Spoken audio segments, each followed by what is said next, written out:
మన భారతీయపు వారసత్వపు సంపద సుగంధ ద్రవ్యాలు. ఈ సుగంధ ద్రవ్యాల ప్రత్యేకత ఏమిటంటే ఇవి ఆహారాల కంటే కూడా ఔషధాలుగా బాగా పనిచేస్తాయి. ఎందుకంటే వీటిలో ఉండేటటువంటి ఆ యారోమాటిక్ ప్రిన్సిపల్స్ శరీరంలోకి వేగంగా వ్యాపించి వాటి థెరాప్టిక్ ఎఫెక్ట్ను చూపిస్తాయి. దీనికి ఒక చక్కని ఉదాహరణ యాలకులు. యాలకుల్ని మీరు పైన ఉండేటటువంటి ఆ తోలు తీసేసి లోపల గింజలను వాడుకోగలిగితే ఇంకా ఎఫెక్టివ్గా పనిచేస్తాయి. ప్రధానంగా యాలకుల ప్రత్యేకత ఏమిటంటే క్యాన్సర్ కారక కణాలు పెరగకుండా ఈ యాలకుల గింజలు నిరోధిస్తాయి.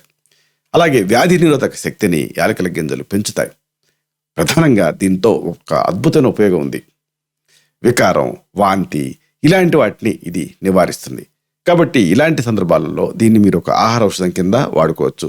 5-6 యాలకుల గింజల్ని పంటితోటి కొరికి ఆ రసాన్ని మింగుతూ ఉండాలి. దీంతో వికారం, వాంతులు తగ్గుతాయి.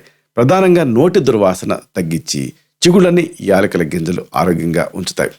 ఇవన్నీ ఒక ఎత్తు అయితే యాలకులు శ్వాస సంబంధిత సమస్యల నుంచి కాపాడతాయి. అసలు ఏలాది బట్టి ఇలాంటి అద్భుతమైన ఔషధాలు ఆయుర్వేదంలో ఉన్నాయి. కానీ నేరుగా యాలకుల గింజలను కూడా మీరు వాడుకోవచ్చు. లేదా వేడి నీళ్ళకి యాలకుల గింజలు కలిపి ఇన్ఫ్యూజన్ దించి దీన్ని తీసుకుంటూ ఉంటే శ్వాస సంబంధిత సమస్యల నుంచి కాపాడతాయి. ఇవన్నీ ఒక ఎత్తు అయితే యాలకుల గింజల ప్రత్యేకత ఏంటంటే దీంట్లో యాంటాక్సిడెంట్ ఉంటాయి. కాబట్టి ఇది వ్యాధి నిరోధక శక్తిని పెంచడంతో పాటుగా రక్తపోటును కూడా ఈ యాలకుల గింజలు అదుపులో ఉంచుతాయి. ఇన్ని ప్రయోజనాలు దీనికి ఉన్నాయి.